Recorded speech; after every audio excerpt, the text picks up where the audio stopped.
우리가 이제 반야심경 공부하고 있습니다만은 이 반야심경 공부를 오늘 몇 쪽이냐면요.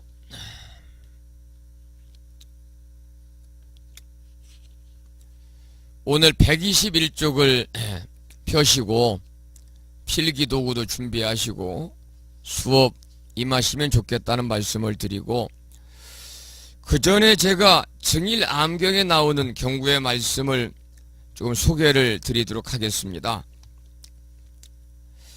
우리가 이제 불교를 믿는 불자로서의 그러한 우리가 삶을 살아가고 있는데요. 부처님께서는 한 가지라도 제대로 닦거라 그렇게 가르침을 주고 있습니다. 우리가 이제 흔히 불도를 닦는다 그러잖아요. 불도를 닦는다는 것은 무엇이냐면, 한마디로 요약을 하면은 마음을 다스리는 일이 불도를 닦는 이유이고 불도를 닦는 요체다 이렇게 생각을 합니다. 우리가 이 매 순간 욕심과 분노와 망상에 휩싸여서 살지 않는 날이 없다고 그래도 과언이 아니거든요. 좋은 것이 있으면 무조건 갖고 싶고, 또 남보다 더 잘 살고 싶고, 더 좋은 차 타고 다니고 싶고, 더 좋은 옷 입고 싶고, 더 높은 자리에 올라가고 싶고, 이것이 우리 범부 중생들의 대부분 마음입니다. 그런데 살다 보면 그런 일들이 마음과 뜻대로 잘 안 되는 경우가 대부분이잖아요. 그러면 이제 어때요? 스트레스 받고 화를 내고, 또 그것도 모자라서 또 어리석은 음모까지 꾸미는 그러한 그 경우도 많이 있습니다. 불교는 이런 모든 것이 바로 고통을 불러오는 원인이다 이렇게 지적을 하고 있죠. 부처님께서는 그래서 증일암경을 통해서 이렇게 말씀하셨어요.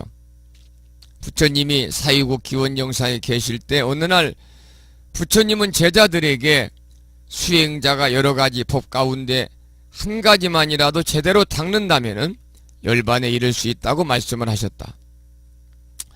만약 비구들이 한 가지 법을 닦아 생하고 한 가지 법을 널리 펴면은 곧 신통을 이루게 되고 온갖 번뇌를 끊게 되고 수행자로서 최고의 증과를 이루어서 스스로 열반을 얻게 될 것이다.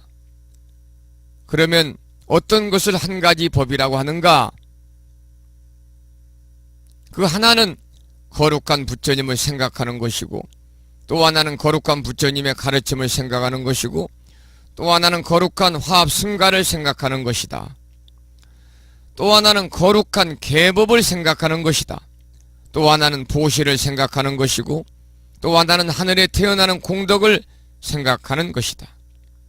또 하나는 마음의 고요함을 생각하는 것이요, 또 하나는 호흡을 깊게 생각하는 것이고, 또 하나는 육신의 무상을 생각하는 것이다. 그리고 마지막 하나는 죽음을 생각하는 것이다. 이러한 것들을 잘 닦아서 행하고 널리 연설해서 펴면은 온갖 번뇌를 끊게 되고 수행자로서 최고의 증과를 이루었으로 열반을 얻게 될 것이다. 그러므로 수행자들이여, 단 한 가지 법만이라도 잘 닦고 그 법을 널리 펴야 하느니라. 반드시 이렇게 수행해야 한다고 부처님께서는 증일암경을 통해서 말씀하셨습니다. 우리가 출가한 승려가 아니라 할지라도 부처님의 제자로서 우리도 한 가지만이라도 제대로 닦아야 할 것입니다.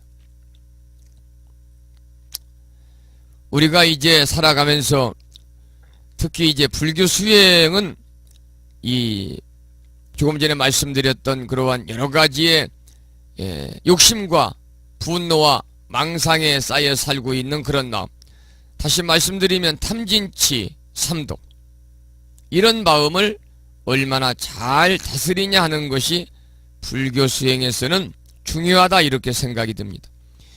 여기에 대해서 부처님이 제시한 처방은 방금 읽어드린 것처럼 아주 간단합니다. 여러 가지 복잡하게 생각하지 말고 한 가지만이라도 잘 실천해 보라는 겁니다.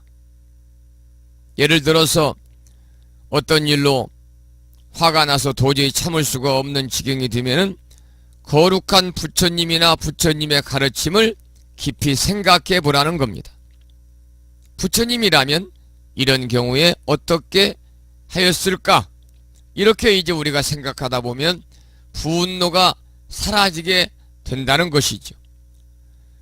또 우리가 살면서 순간순간 욕심이 나서 견딜 수가 없거나 또는 욕망이 일어날 때에는 육신의 무상함을 우리가 생각하고 또 죽음에 대해서 생각해 보라는 것이 부처님의 가르침입니다. 우리가 그런 것을 깊이 생각하다 보면은 남의 것을 훔치거나 내 것이 아닌 것을 내 것으로 만들려고 하는 엉뚱한 그러한 욕심을 우리가 없어지는 것이고 또 욕망으로 인해서 자신을 망치는 일은 없을 것이다. 이렇게 부처님께서는 한 가지만이라도 생각해봐라. 이러한 가르침의 말씀을 증일 아미를 통해서 주셨습니다. 여러분이 잘 아는 이 논어의 하기편에 보면은 공자의 제자인 증자라는 사람은 매일 내 몸을 3번 살핀다라고 했습니다. 5일 삼성 오신이라고 했죠. 5일 나오자죠. 그래서 매일 내 몸을 3번 살핀다. 5일 삼성 오신하라. 즉 다른 사람을 위하는 일에 충실했는지 벗을 사귀는데 신의를 잃지 않았는지 그리고 3번째는 스승에게 배운 것을 익히는데 최선을 다했는지를 반성하라는 겁니다. 우리가 이제 자주 쓰는 하루에 3번 자기 자신을 반성하고 성찰하라고 하는 1일 삼성이란 말도 결국은 논어 하기편에서 공자의 제자인 증자가 말한 매일 내 몸을 3번 살핀다고 하는 5일 삼성 오신에서 유래했다고 합니다. 그러나 우리가 보통 사람으로서는 이 3가지를 다 반성하기가 쉽지 않지요. 첫째는 다른 사람을 위해서 오늘 하루 충실했는가. 2번째는 벗을 사귀는데 오늘 하루 신의를 잃지 않았는가. 3번째는 스승에게 배운 것을 익히는데 오늘 최선을 다했는가. 이 3가지를 날마다 성찰하고 반성하기란 쉽지 않을 것입니다. 수행도 마찬가지입니다. 그래서 부처님은 한 가지만이라도 진실로 닦으라고 권하고 있습니다. 그러면 수행의 도가 점점 높아진다는 거죠.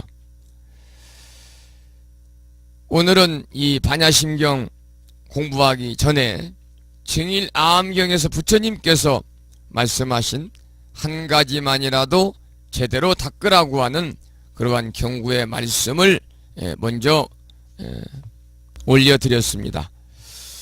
자, 그러면은 교재 반야심경 121쪽을 보시겠습니다. 121쪽 보시겠습니다. 무지영무득, 무지영무득. 그대로 우리가 한자로 이제 풀어서 말씀을 드리면 지혜지자잖아요. 지혜도 없고 또 역자니까요. 또한 무득입니다. 득자는 얻을 득자입니다. 얻음도 없다 그 말입니다. 지혜도 없고 또한 얻음도 없다. 이것이 이제 무지 영무득입니다. 앞에서 우리가 무고진멸도를 공부했잖아요. 무고진멸도 공부하고 오늘은 무지 영무득. 지혜도 없고 또한 얻음도 없다. 풀이에 이렇게 쓰여 있습니다. 지혜의 안목으로 인생과 세상을 보았을 때 텅 비어 아무것도 없다고 해서 이 반야심경 공부를 하면서 보면은 인생과 세상을 바라보는 눈을 지혜의 안목으로 봐야 된다라고 누차례 강조하고 있습니다.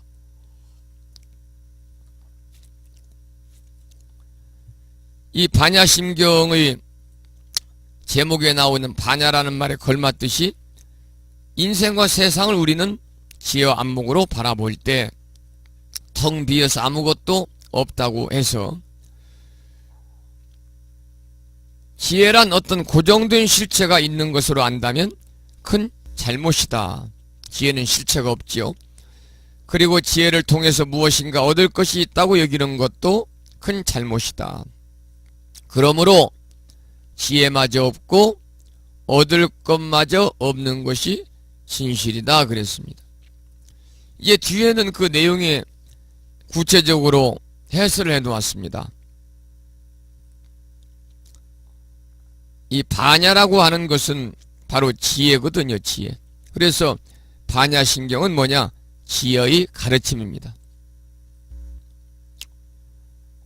이 앞에서 우리가 이제 12인연도 없고 사성제도 없다는 이치를 앞에서 공부했습니다. 여기서 우리가 12인연도 없다는 말은 무무명, 영무무명진, 내지무노사, 영무노사진까지가 바로 12인연도 없다는 그런 의미가 됩니다. 앞에서 우리가 공부했죠? 12인연도 없고 12인연도 없다는 것은 무명이 다음까지도 없고 늙고 죽음도 늙고 죽음이 다음까지도 없고 그 말입니다. 이 내용이 12인연도 없다 그런 내용이거든요. 그래서 그 내용을 우리가 원문을 보면 무무명, 영무무명진, 내지무노사, 영무노사진입니다. 그리고 사성제도 없다는 이치를 가르치고 그랬는데 사성제도 없다는 그 내용은 바로 이 직전에 나와 있는 무고진멸도입니다. 고진멸도가 바로 사성제잖아요. 고성제, 집성제, 멸성제, 도성제. 지난 시간에 공부하면서 도성제에서 우리가 8정도까지 구체적으로 공부했습니다. 반야심경은 지혜의 가르침입니다. 앞에서 12인연도 없고 사성제도 없다는 이치를 가르치고 여기서는 인식의 주체가 되는 지혜도 없고 무지영무득이니까요. 인식의 주체가 되는 지혜도 없고 무지입니다. 또한 인식되는 실체가 얻어짐도 없다.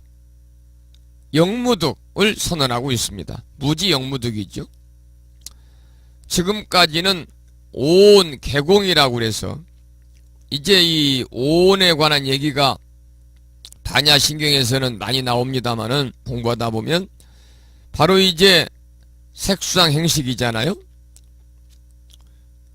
바로 우리가 색이라고 하는 것은 우리의 몸입니다. 수상행식은 마음이죠. 색이라는 것은 우리 육신입니다. 수상행식이라는 것은 정신입니다. 그래서 이 우리의 몸과 마음이 개공, 모두 공한 것이라고 그래서 인식의 주체인 자기 자신의 존재가 지금까지는 텅 빈 것으로 보아왔기 때문에 여기서는 깨달음을 성취하는 데 있어서 필요 불가결한 지혜인 직관지마저 부정하는 것입니다. 직관지라고 하는 것은 경험이나 추리에 의하지 않고 직관으로 사물을 인식하고 옳고 그름을 판단하는 지혜의 능력을 직관지라고 합니다.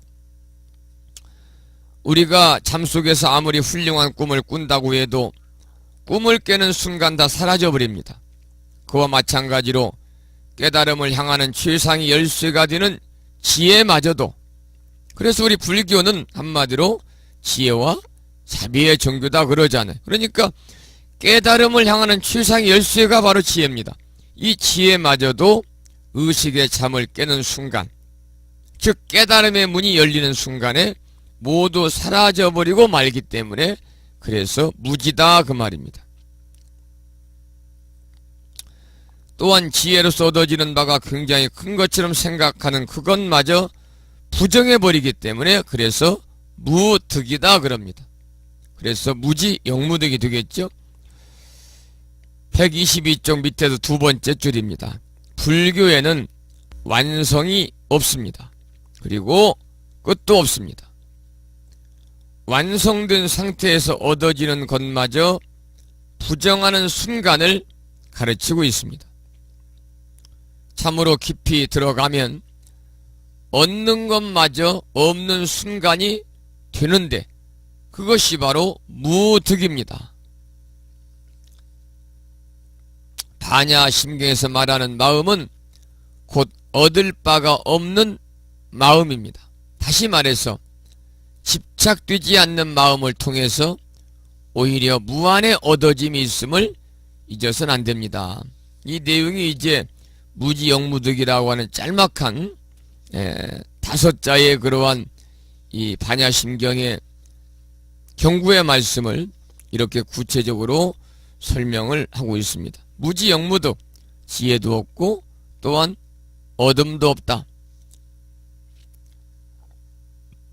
그래서 불교에서는 특히 이렇게 조금 더 말씀을 드렸습니다만 이 깨달음을 향하는 최상의 열수가 되는 지혜마저도 우리가 의식의 잠을 깨는 순간에는 모두 사라져버린다.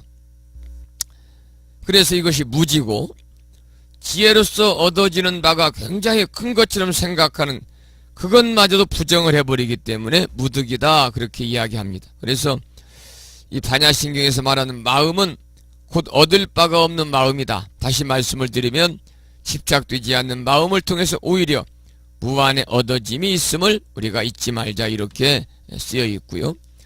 그리고 이제 한 장을 넘기면 126쪽을 보겠습니다. 126쪽. 꿈을 깨면 완전한 자유는 저절로 온다 그랬습니다. 자, 이제 여러분들이 모시고 계시는 불자보묘집을 보면은 불자보묘집 106쪽에 보면요. 106쪽 위에서 세 번째 줄 중간부터 오늘 공부합니다. 이무소득고 보리살타의 반야 바람일다. 고신무가의 무가예고 무유공포 원리 전도몽상 구경열반까지가 여기에 쓰여 있습니다. 여기는 우리가 설명하고 또 이해할 이 경구의 말씀이 많이 있네요. 이무소득고 무소득입니다. 무소득. 얻을 것이 없는, 얻을 것이 없다 그 말이 이 무소득이거든요. 얻을 것이 없는 까닭에 고로 보리살타는 의 반야바라밀다 봅니다.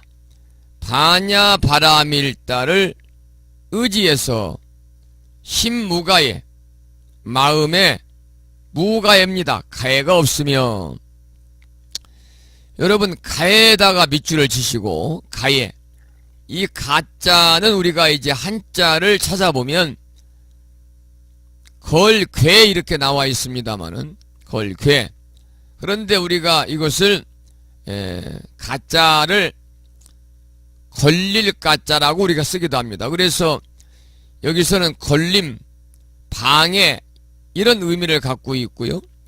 그 다음에 신무가해에서 애자는 무슨 애자냐면 거리길 애자입니다. 거리길 애자. 그러니까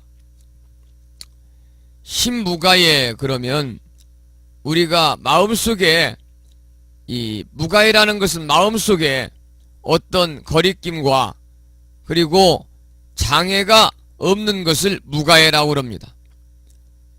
신무가해 마음속에 어떤 거리낌과 장애가 없는 것을 우리가 신무가해다 이렇게 말합니다. 무가해고 가해가 없는 까닭에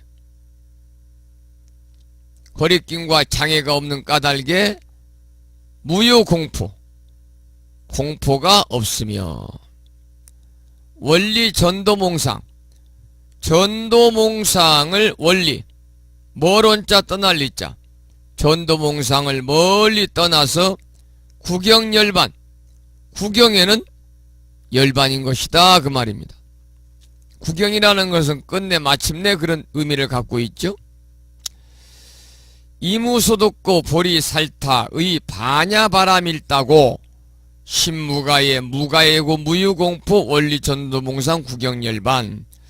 자, 이것을 이제 여러분이 모시고 계시는 불자보묘집 438자로 구성된 표준 한글 반야심경을 보면 110쪽 위에서 110쪽 위에서 하나 둘 셋 네 번째 줄에 나와 있습니다.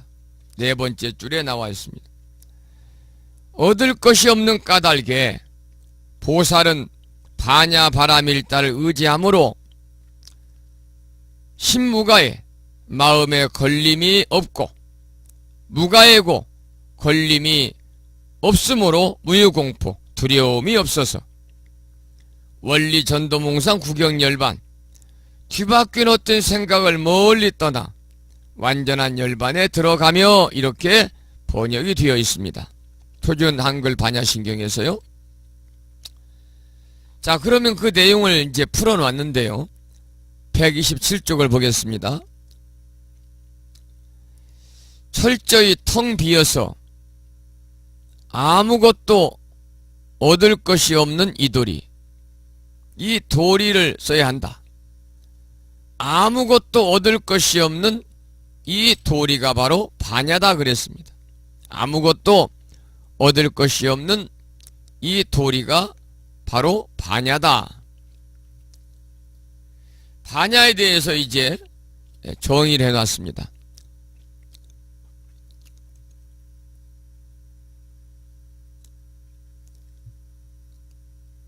그러므로 보살은 반야바라밀다에 의지한 삶을 살기에 마음에 아무런 걸릴 것이 없다.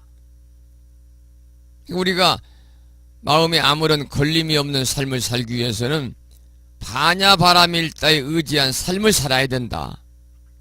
그러기 위해서 우리가 보살의 삶을 살아야 된다는 겁니다. 마음에 아무런 걸릴 것이 없으므로 일체 두려움 또한 있을 수가 없다. 신무가에 무가에 무유공포라고 그랬잖아요. 그래서 마음에 아무런 걸릴 것이 없기 때문에 일체 두려움도 있을 수 없고 걸릴 것 없고 두려움 없는 삶이라고 하는 것은 꿈속을 헤매듯 전도된 삶을 다 떠난 삶이다. 모든 뒤바뀐 상태를 떠나서 바른 삶을 산다는 것은 바로 뭐냐면 결국은 열반의 삶이요. 그것이 바로 보살의 삶이다 그랬습니다. 제가 조금 전에 126쪽에 나오는 반야심 원문 중에서 이무소독고 보리살타의 반야바라밀다 신무가에 무가에 밑줄 치시라는 말씀을 드렸는데 우리가 무가해라고 하는 것은 뭐냐면 마음속에 어떤 거리낌과 장애가 없다고 말씀을 드렸잖아요. 그런데 유마경에 보면은 이러한 경고의 말씀이 있습니다. 유마경에는 번뇌를 하되 번뇌에 걸리지 말고 무가해를 얘기하는 겁니다. 번뇌를 하되 번뇌에 걸리지 말고 열반에 들되 열반에 걸리지 말고 욕심을 갖되 욕심에 걸리지 말고 애욕을 갖되 애욕에 걸리지 말라. 이렇게 유마경에서는 무가에 관해서 설하고 있는 내용이 있습니다. 조금 전에 보살은 반야바라밀다에 의지한 삶을 살기 때문에 마음에 아무런 걸릴 것이 없다. 그런 말씀을 제가 드렸는데요. 교재를 읽어가면서 반야바라밀다에 대해서 조금 부연해서 설명을 좀 드리겠습니다. 우리가 첫 시간에도 제목을 소개해드리면서 반야바라밀다 심경에 관한 말씀을 이제 드리면서 설명을 드렸습니다마는 제가 모두에 그런 말씀을 드렸죠. 불교는 지혜와 자비의 종교다. 불교는요 자비 이전의 지혜의 종교입니다. 자비도 지혜가 바탕이 된 근간이 된 가운데에 자비라야만이 진정한 의미가 있다. 저는 그렇게 생각합니다. 불교는 진정 지혜의 종교입니다. 이것은 불교의 근본 체계가 여러분 개정의 사막이라는 거 알고 계시죠? 불교의 근본 체제인 개정의 사막은 불교의 기본 입장이 계율을 지키면서 선정을 닦아서 지혜에 있음을 보여주는 겁니다. 그래서 개정의 사막입니다. 첫 번째는 계율을 지키며, 개잖아요. 계율을 지키며, 두 번째는 정입니다. 선정을 닦아서, 세 번째는 해자죠. 지혜를 일으키는 데 있음을 보여주고 있습니다. 그리고 이러한 불교의 체계는 서가모니 부처님의 삶에서 온전히 우리가 이해할 수가 있는 것이죠. 엊그제 불자 십성계 수계법회를 통해서 많은 분들이 저한테 문자를 주시기에 바다지닌 십성계를 지키며 살겠습니다. 십성계 수계법회에 동참을 해서 네, 지키겠습니다 라고 당당하게 대답을 했던 그 순간을 항상 잊지 않고 마음에 담고 10가지의 선한 계율을 지키는 불자가 되겠습니다. 이러한 문자 메시지를 정말 많은 분들이 주셨습니다. 우리가 불자라고 그러면 특히 불교를 믿는 제가불자든 출가불자든 막론하고 부처님이 제자라고 그러면은 우리가 기본적인 개정의 사막을 우리가 잘 받아 지니고 먼저 계를 받아 지키면서 선정을 닦아서 우리가 지혜를 일으켜야 할 것입니다. 부처님은 모든 것을 지혜의 눈으로 관찰하시고 삶의 근본 이치를 깨달으셨고 더불어서 우리 중생들에게 지혜로운 삶의 모범을 보임으로 인해서 인류의 위대한 성자가 된 분이고 그렇기 때문에 부처님이 열반하신 2600년이 지난 지금까지도 모든 사람들의 양족존으로서 존경을 받고 추앙을 받는 분이잖아요. 이러한 부처님의 삶에서 보이는 온전한 삶의 근거로서는 바로 지혜를 우리가 꽂을 수가 있습니다. 그런데 아까도 제가 이 내용을 책 내용을 읽어드렸습니다만 바냐 바라밀다 신경이라고 하는 이 경전은 바로 뭐냐?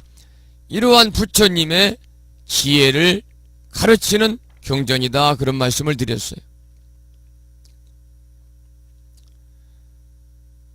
우리가 이제 특히 대승불교권에 있는 우리 불자들로서는 정말 이 바냐바라밀다가 그 무엇보다도 중요한 수행의 덕목이다 이렇게 생각합니다. 바냐바라밀다는 대승불교가 주장하는 대승의 근본 목표거든요. 그래서 대승은 바냐바라밀다를 주장하고 바냐바라밀다를 목표로 해 실천 수행하는 그러한 수행자들이 모인 집단이 바로 대승불교입니다.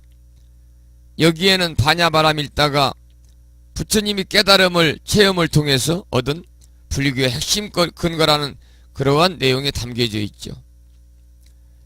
부처님은 깨달음과 체험을 통해서 바냐를 획득한 분입니다. 그러니까 지혜를 획득한 분이고 그 지혜를 당신의 45년간 전법 수행의 삶 속에서 우리 중생들의 직접 보여줌으로 인해서 인류의 위대한 성자가 되었다는 말씀을 드렸습니다만 이 부처님의 지혜처럼 우리가 깊은 선정의 힘에서 부처님의 지혜가 생기는 것이라고 합니다.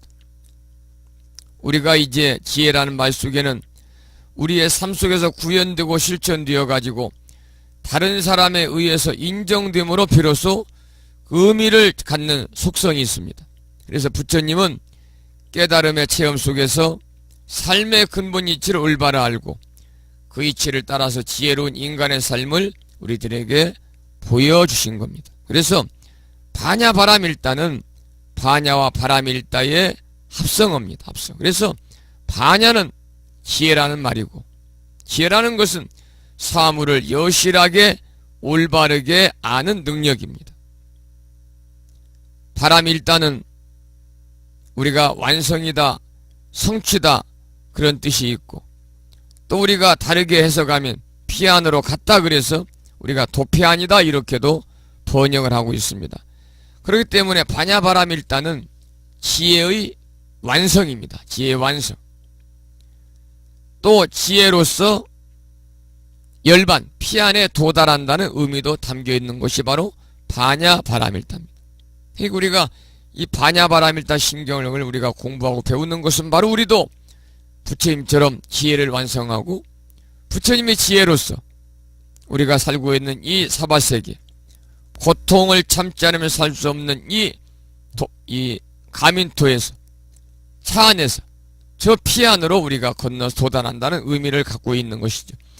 이러한 의미를 갖는 반야바람일다, 우리가 대승불교뒤에 근본 목표로서 우리가 실천해야 되고, 또 대승의 보살이 실천하는 6가지 실천 덕목인 육바람일 가운데 하나로 이렇게 나타나고 있습니다. 이 대승불교 주장한 6가지 실천 덕목은 여러분 다 아시다시피 보시, 지계, 인욕, 정진, 선정, 반야 6가지입니다. 이 육바람일다라고도 합니다만 각각의 덕목을 실천함으로 인해서 대승보살의 공덕을 완성한다, 그런 의미를 갖겠습니다. 그래서 우리가 보시라는 것은 주는 것이지 않은 아낌을 준다 그런 의미고, 지계라는 것은 계율을 지킨다는 것이고, 인욕이라는 것은 참고 견딘다는 뜻이고, 정진이라는 것은 부지런히 노력하는 것이고, 선정은 마음을 깊이 모으는 것이고, 반야는 올바로 정확하게 아는 것을 말합니다. 그리고 이 반야를 제외한 5가지 덕목의 실천은 바람일다가 근본이 되고 있죠. 왜냐하면 첫 번째 주는 것은 보시지만은 보시를 행함에 있어서 준다는 생각, 무엇을 주었다는 생각, 그것이 공덕이 된다는 생각 등 일체에 집착하는 마음을 떠나는 지혜를 바탕으로 보시해야 한다는 거죠. 이러한 반야바람일다가 근본이 될 때 각각의 덕목이 완성되고 피안으로 우리가 도달케 한다, 이런 말씀을 드리고 싶어요. 반야바람일다에 관해서 조금 더 구체적으로 알기 쉽게 설명을 드렸습니다. 127쪽으로 다시 넘어갑니다.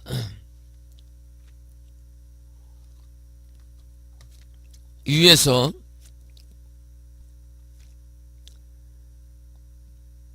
세 번째 줄, 그러므로 보살은 반야바람일다에 의지한 삶을 살기에 마음에 아무런 걸림이 없다. 그 반야바람일다 고 신무가예입니다. 반야바람일다에 의지한 삶을 살기 때문에 신무가예, 마음에 아무런 걸림이 없다는 거죠. 마음에 아무런 걸림이 없으므로 무가해고함으로 무유공포다. 일체 두려움 또한 있을 수 없고, 걸릴 것 없고 두려움 없는 삶이라고 하는 것은 꿈속을 헤매듯이 전도된 삶을 떠난 삶이다. 모든 뒤바뀐 상태를 떠나서 바른 삶을 산다는 것, 이것이 바로 보살의 삶이요, 이것이 바로 열반의 삶이다 그랬습니다.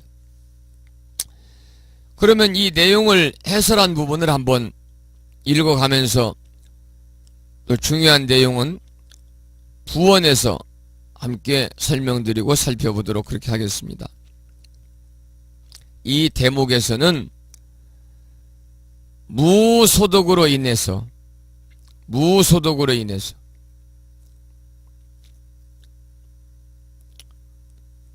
얻을 것이 없는 이 무소득으로 인해서 보살이 궁극적으로 열반을 얻는 내용입니다.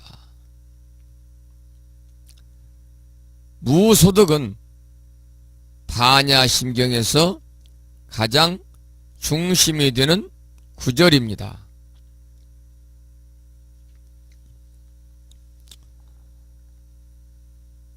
뜻으로 볼 때는 앞에서 공부한 조견, 오온, 개공, 오온이 모두 공한 것을 비추어 본다는 조견, 오온, 개공이 뜻으로 볼 때는 제일 중요하지만은, 그러나 궁극적인 핵심의 구절은 바로 이 무소득입니다.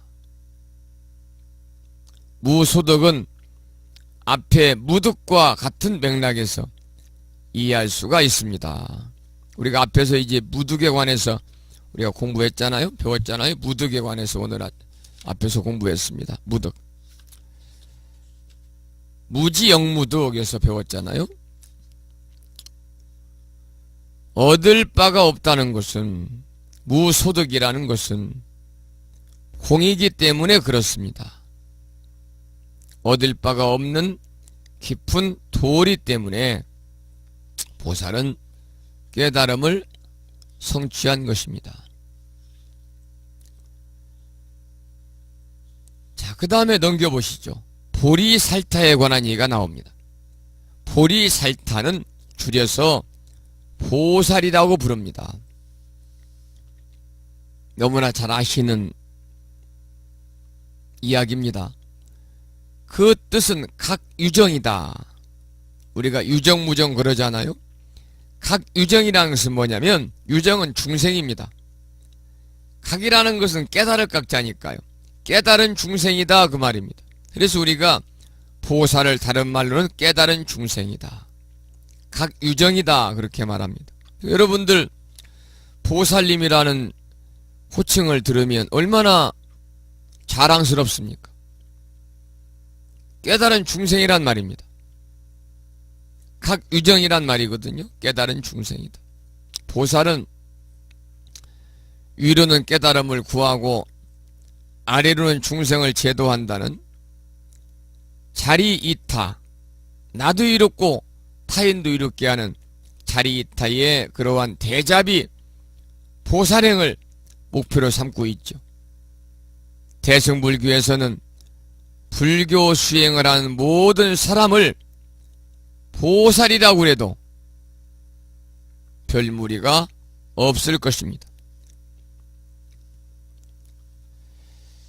이 보리살타, 보살, 이 부처가 되기 위해서 수행하는 사람입니다. 이 부처는 깨달은 분입니다. 깨달은 사람, 깨달은 존재. 그러니까 보살은 깨달은 존재가 되기 위해서, 깨달은 사람이 되기 위해서, 다시 말씀을 드리면 부처가 되기 위해서 수행하는 사람이 바로 보살이다. 이렇게 초기 불교 경전인 니까야 경전에서는 보살에 대해서 정의를 하고 있는 것입니다. 또 보살은 여러 생을 거치면서 선업을 닦아가지고 가장 높은 깨달음의 경지에 다다른 위대한 사람을 뜻합니다. 그러니까 보살이라는 호칭을 들으면요, 대단한 호칭입니다. 다시 말씀을 드리면 보살이라는 호칭을 듣는 우리 여성불자 우바이 법부님들은요, 그 이름값을 톡톡히 하셔야 됩니다. 뭘 통해서? 수행을 통해서, 불자로서의 신행생활을 통해서 이름값을 톡톡히 하셔야 됩니다. 보살은 깨달음을 향해 나아가는 사람이다.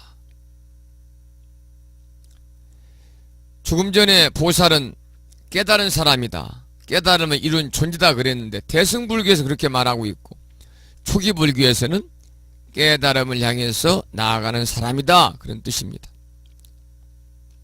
예전에 제가 아주 오래전입니다만 아침 방송하는데 어느 처음, 지금은 이제 이 채팅 전문 사이트에서 제가 일부러 방송을 안 씁니다. 왜냐하면 들어오는 사람들이 아주 난잡해 가지고요. 그 자칫 불교 방송으로서의 정체성을 정체성이 좀 혼잡한 상태가 되기 때문에 채팅 사이트에서 방송을 하지 않고 인라이브 방송국에 사니까 들어오는 분들이 뭐 뜨내기 뭐 오며 가며 하는 그 이 채팅하는 사람들이 들락달락 안 해줬습니다만, 그 당시에는 채팅 전문 사이트에서 방송을 하는데 많이 들어올 때는 대화방에 100명씩도 막 들어왔습니다.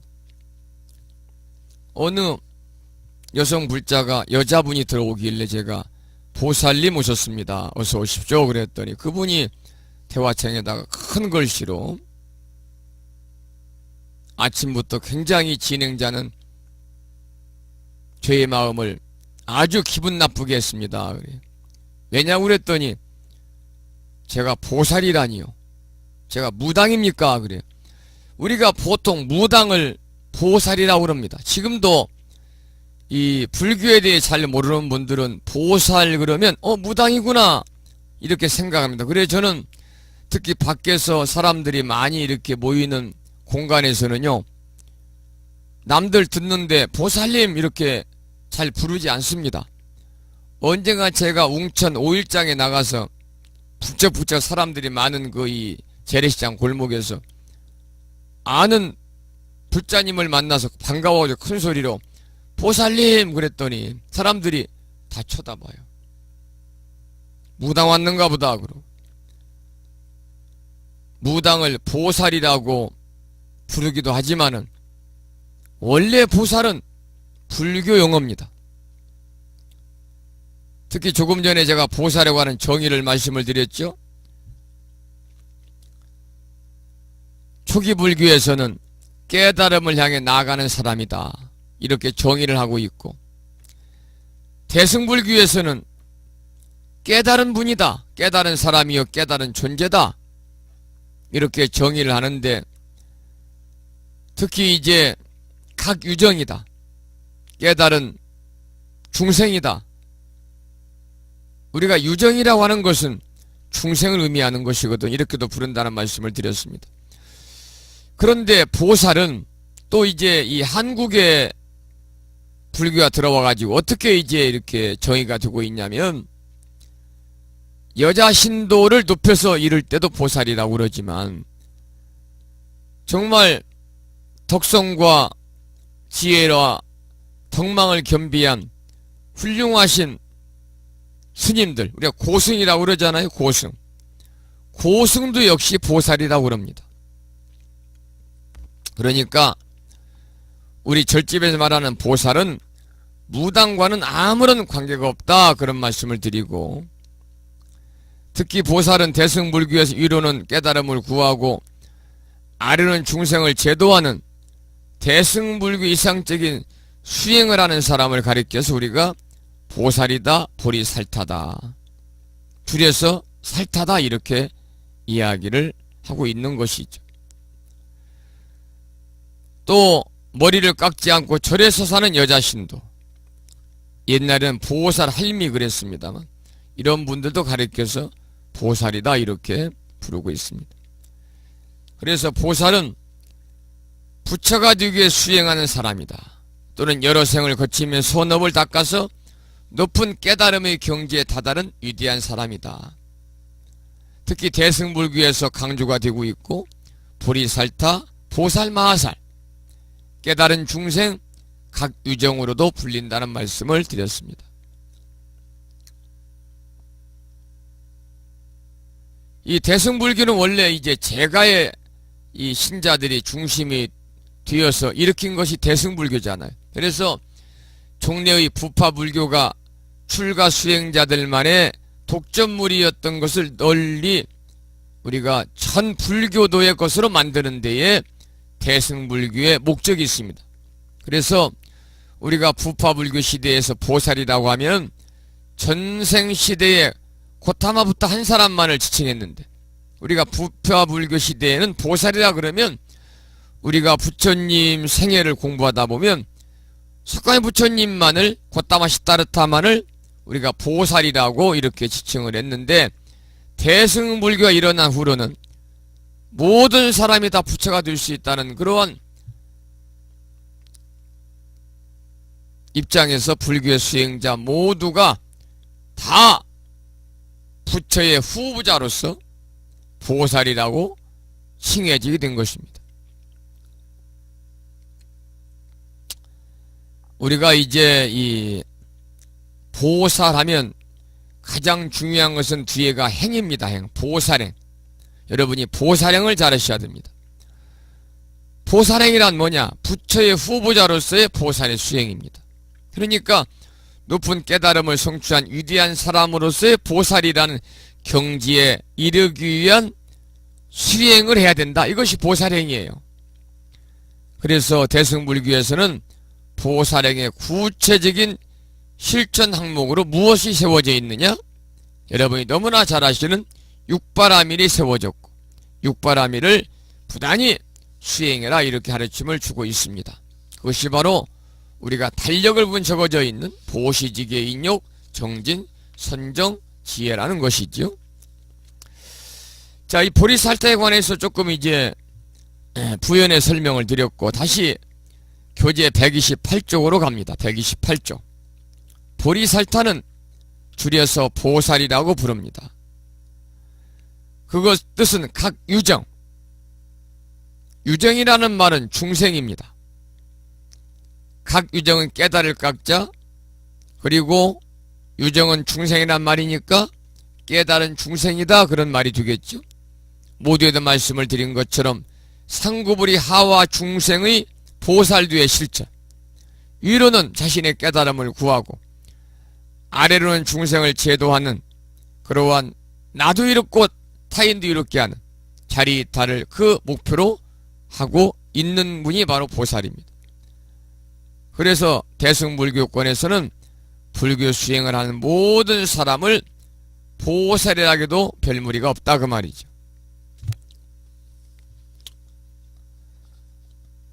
불심사에 들어오다 보면은 집이 세 채가 있습니다. 그 중에 가운데 두 번째 논 가운데 있는 그 이 집의 사모님 참 순박하신 분들이죠. 그분은 저를 만나면 어떤 때는 불심사님 이렇게도 부릅니다. 스님이란 얘기를 못 들어봤습니다. 불심사님.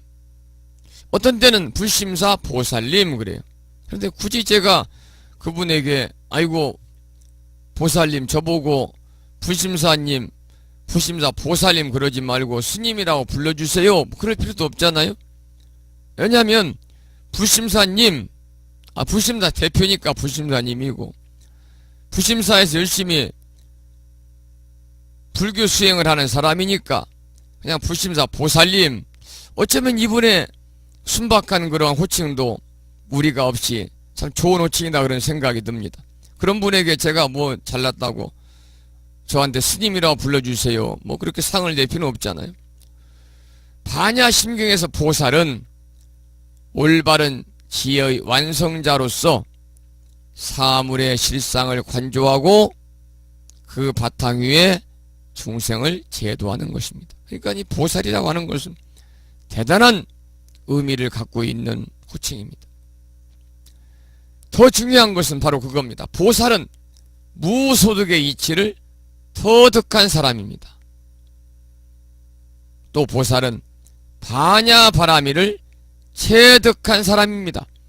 어쩌면 제가 부심사 들어오는 두 번째 집 세 채 중에 논 가운데 있는 두 번째 집에 그 안주인 보살님으로부터 부심사 보살님 이 호칭을 듣는 것은 부심사 스님이나 호칭보다 더 월등히 저에게는 아주 좋은 그러한 호칭이 아니겠는가 그런 생각을 합니다.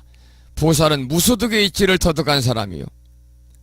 그리고 보살은 더 나아가서 반야바라밀다를 체득한 사람이다 그 말이죠. 저는 개인적으로 보살이라고 하는 용어를 별로 안 좋아합니다. 그래서 법우님이라는 표현을 가장 많이 씁니다. 특히 저한테 문자 메시지를 받아보신 분들이 계신가 모르겠습니다만 많이 받으셨죠? 제가 보살님이라는 호칭보다는 법우님이라는 호칭을 많이 사용을 하는 것 같습니다. 128쪽 세 번째 단락을 보겠습니다. 의 반야바라밀다고는 반야바라밀다에 의지할 의자 앞에 나오죠. 의지한 고로 그 말입니다. 그러니까 여기에서 앞에 나오는 의지할 의자와 뒤에 나오는 까닭의 그런 의미로 우리가 번역할 수 있는 그 고자, 예고자잖아요. 그래서 반야바라밀다에 의지한 까닭의 그런 뜻입니다. 이 구절을 무소독과 연결지어 생각할 때 얻을 바가 없는 것 때문에 지혜의 완성에 다다를 수가 있다 그 말입니다. 자, 그러면 이제 앞에서부터 또 설명이 나갑니다. 반야바라밀다에 의지하면은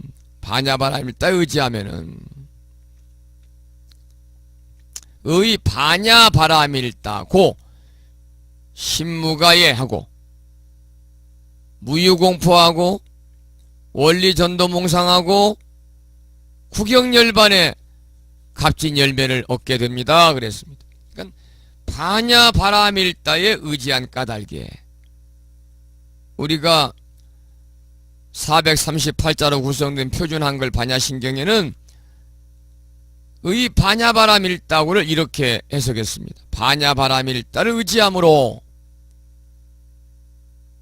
신무가에 마음에 걸림이 없고 무유공포한데 두려움이 없어서 걸림이 없기 때문에 두려움이 없다는 겁니다. 그리고 세 번째는 원리전도몽상하고 뒤바뀐 헛된 생각을 멀리 떠나서 넷째는 완전한 열반에 들어가는 구경열반의 갑진열매를 얻게 된다 이렇게 전체적으로 해석이 되어 있죠. 그 다음 줄을 보면 128쪽 밑에서 7번째 줄입니다. 첫째 열매인 신무가에는 뭐냐. 아까 제가 무가에 밑줄을 치시라고 그러고 설명을 드렸습니다. 아무런 걸림이 없다는 말입니다. 신무가에니까 마음에 아무런 걸림이 없다. 우리가 반야바라밀다에 의지하면은 이렇게 마음에 아무런 걸림이 없다는 겁니다.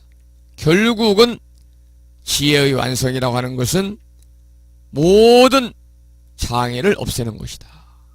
우리가 반야바라밀다는 아까 제가 지혜의 완성이라고 그랬잖아요. 지혜의 완성. 그러니까 지혜의 완성은 모든 장애를 없애주는 겁니다. 그리고 무소득이기 때문에 얻을 것이 없기 때문에 우리의 마음을 덮는 아무런 장애도 없고 더불어 마음에 아무런 속박도 없게 된다는 거죠. 여러분들 때로는 괴로운 때도 있죠. 아이고 괴롭다, 고통스럽다. 왜 그래요?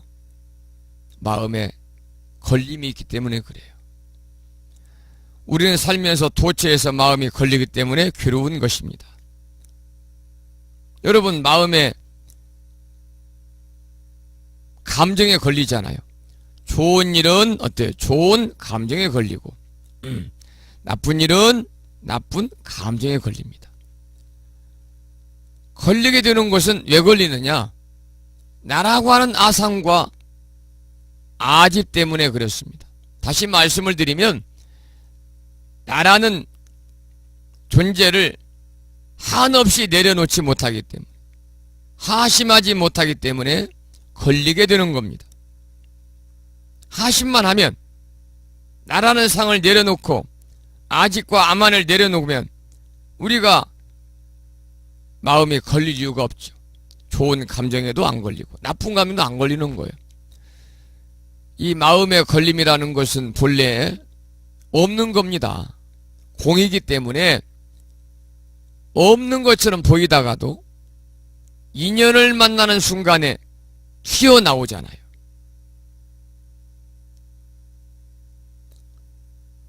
지혜의 완성에 의지하면 그 어떤 걸림도 있을 수 없다는 것이 바로 뭐냐면 신무가예입니다. 의 반야바라밀다고 신무가예입니다.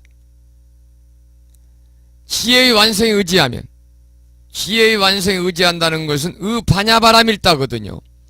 지혜의 완성에 의지하면 바냐바라밀다 하면은 신무가에 그와 어떤 걸림이 있을 수 없다. 마음에 아무런 걸림이 없이 자유자재하게 되면요, 두 번째 열매를 얻게 되는데, 두 번째 열매는 뭐냐? 무효공포의 경지다는 겁니다. 두 번째 열매는 무효공포의 열매다. 걸림이 없기 때문에 두려움이 없다는 겁니다. 무효공포는 두려움이 없다, 공포가 없다, 그런 뜻이잖아요. 마음에 아무 꺼리낌이 없으면 그 결과로 두려움이 없게 되는 것입니다. 지혜의 완성에 의해서 얻어지는 두 번째 열매인 무효공포는 일체의 두려움이 거치고 밝은 세계가 펼쳐지는 것입니다. 인간에게는 수많은 두려움이 있습니다. 죽음에 대한 공포, 내일에 대한 두려움, 남을 믿지 못하는 두려움 등 매 순간 두려움에 떨고 있다고 해도 과언이 아닙니다. 여러분도 이런 두려움들 느끼고 사시나요? 죽음에 대한 공포 느끼시나요? 내일에 대한 두려움도 갖고 계시나요? 아니면 남을 믿지 못하는 두려움 때문에 매 순간순간 힘들고 고통스러워하고 스스로 떨고 계십니까? 여기에서 두려움이라는 것은 어디서 비롯됐냐고 그러냐면 내 것만을 지키려는 데서 비롯된다는 겁니다. 두려움은 내 것만을 지키려는 데서 비롯된다. 이 세상에 내 것이 어디 있습니까? 내 것이 없어요. 오온이다 공하잖아요. 우리의 육신도 우리의 정신도 원래는 공입니다. 공과 무는 근본적으로 다르지요. 무라는 것은 있다가 없는 것, 있던 것이 없어지는 거죠. 공이라는 것은 본래 없는 겁니다. 우리가 두려움이라는 것은 내 것만을 지키려는 데서 비롯된다. 이 말은 뭐냐면 모든 것이 영원할 것이라고 하는 그러한 독선적인 가치관, 아집, 자기 중심적인 생각. 이 사실은 이 세상에 영원한 것이 어디 있습니까? 그래서 부처님께서는 삼법인 중에서 가장 첫 번째로 재행무상을 말씀하셨잖아요. 이 세상에 영원한 것은 없어요. 가장 대표적인 것이 생로병사잖아요. 우리가 시간적으로 생주이멸하고 공간적으로 성주괴공하고 이 세상에 영원한 것은 하나도 없습니다. 아무런 얻을 바도 없고 마음이 구속되지 않으면은 아무 두려움이 없는 삶을 누릴 수 있습니다. 그렇겠죠. 그리고 두려움이 없으면 어때요? 삶이 자신감이 넘칩니다. 이 표현대로 두려움이 없으면 자신감이 넘치는 인생을 펼쳐갈 수 있습니다. 그 다음에 지금 지혜의 완성을 얻어지는 결과에 관해서 말씀을 드리는 겁니다. 지혜의 완성으로 얻어지는 열매 4가지가 있다. 첫째는 신무가에다. 마음에 아무런 걸림이 없다. 두 번째는 무유공포다. 마음에 걸림이 없기 때문에 두려움도 없다. 지혜의 완성을 얻어지는 세 번째 열매는 원리 전도 몽상이다. 원리 전도 몽상이다. 원리 전도 몽상의 뜻은 뒤집히고 꿈꾸듯 살아가는 것을 원리, 멀리 떠난다. 멀은 자 떠날 리자입니다. 이렇게 해석할 수 있습니다. 꿈꾸듯 살아가는 우리의 삶을 멀리 떠나보내고 올바른 삶을 살아가게 된다는 말이거든요.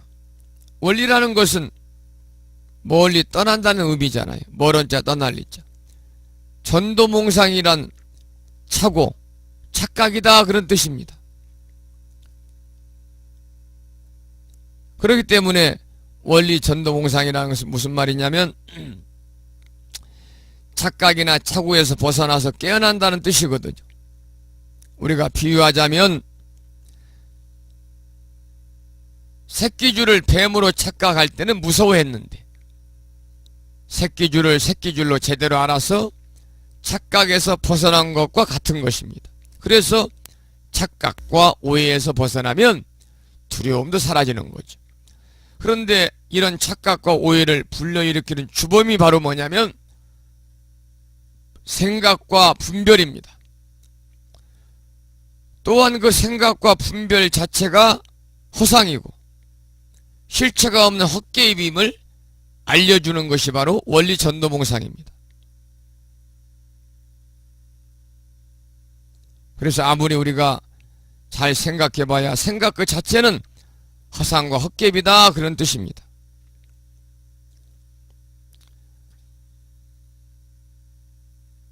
넘겨서 130조 보겠습니다. 130조 전도몽상은 결국은 뒤바뀐 상태 그리고 올바르지 못한 견해 그리고 직관력이 흐려지는 현상을 전도몽상이라고 그러기 때문에 그래서 존재의 본성을 환상적으로 꿈꾸듯 보거나 집착해서 보는 상태가 되어버리는 거죠. 이제 9시 30분이 거의 되어가고 있습니다만 오늘 공부 마치면 여러분들 이제 조금 후에 전부 다 주무시겠죠. 그러면 대부분 분들이 하루에 한두 차례 또 아니면 두서너 번 잠들어 있는 동안에 꿈을 꾸게 됩니다. 우리가 잠들어 있는 동안 경험하는 세계를 가리켜서 우리가 꿈이다 그러잖아요. 꿈과 관련된 이야기가 굉장히 많이 있습니다만은 여기에서는 반야심경의 내용과 연관지어서 두 가지의 꿈에 관련된 이야기를 소개하고 있습니다. 그러면 강의실에 계시는 창법거사님과 길상아 법부님이 잠시 쉬었다가 하세요. 그러니까요 노래 한 곡을 올려드리고 잠시 물 한 잔 마시고 계속해서 말씀을 드리도록 하겠습니다. 그리고 또 이 시간에 늦지막하게 동참하신 분들이 계신지 한번 카페를 들어가서 한번 확인해 보겠습니다. 역시 늦게 오신 분이 계십니다. 늦게라도 오시니 얼마나 좋아요. 지난 10월 31일 11월 1일 1박 2일 일정으로 워크숍과 십성기 목표에 두 네분이 함께 동참하신 동명거사님께서 경기도 안산시에서 출생하셨습니다. 안산은 저하고 참 인연이 깊은 곳인데 제가 안산 땅이 좀 있습니다. 안산 땅이 한 3,000평 정도 있는데 그것도 안산 중심가에 있습니다. 3,000평 정도. 안산 중심가 땅이면은 땅값이 대단하죠. 오늘 부심사에 한 분은 서울에 사시고 한 분은 경기도 성남시에 살고 계시는 두 분의 우바이 법부님께서 소위 보살님께서 두 분이 그 먼 걸음을 하시고 다녀갔습니다. 그것도 승용차를 운전하지 못하는 분들이니까 서울 남부터미널에서 보령 오는 직행버스를 타면은 고속이 아니니까 오면서 중간중간에 쉽니다. 전화가 왔어요. 스님 오늘 절에 계십니까? 그래서 절에 있습니다. 아침 방송 때 그랬더니 오늘 스님 찾아뵙겠다고 그래서 몇 시에 오시는지를 알아야 제가 점심 공양을 혼자라도 하든지 기다렸다가 오시든지 그래 전화를 했더니 1시가 넘어서 도착할 것 같으니까 보령시에 시내 터미널에 스님 일 보세요 그러는데 보령터미널에서 불심사까지 오시는데 대중교통을 이용을 했을 때 승용차나 택시를 이용하면 25분에 30분이면 오는데 대중교통을 이용하면 직접 오는 것이 없기 때문에 웅천읍까지 시내버스를 기다렸다가 웅천읍에 내려서 또 기다렸다가 부심사 앞을 지나가는 차가 하루에 4번밖에 없어요. 적게는 2시간, 3시간을 기다려야 되는 그러한 소모적인 그런 이 시간 낭비가 되고 또 힘들잖아요. 그래서 운전하는 기사님한테 다시 한번 여쭤봐가지고 정확하게 보령터미널에 도착하는 시간을 문자로 주시면 제가 모시러 나가겠습니다. 그랬더니 잠시 후에 문자가 왔어요. 오후 12시 20분에 도착한답니다. 그래서 이제 30분 전인 11시 50분에 제가 출발을 했는데 한 3분 정도 남겨놓고서 보령 대천역 앞을 지나가는데 전화가 왔어요. 10분 일찍 도착했습니다. 그래서 이제 모시고 이렇게 부심사에 와가지고 공양도 좀 된장찌개로 좀 공양도 대접하고 몇 시간 차담을 나누고 그렇게 왔습니다만은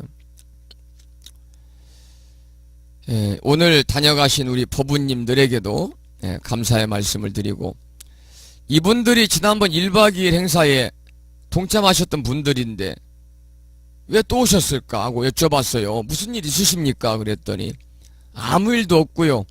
지난 1박 2일 워크숍과 불자 10성계 법회 때 너무나 환대를 받아서 무언가 스님에게 감사의 표시를 해야 되겠다 라고 생각을 하고 이렇게 직접 찾아왔습니다. 굉장히 감동적이었고 참 고마웠습니다. 그래서 오늘 부심에 다녀가신 두 분의 법우님 중에서 한 분은 집에 도착하시면 이 강의를 듣겠다고 말씀을 하셨는데 듣고 계시는지 모르겠습니다만은 다시 한번 감사의 말씀을 드립니다.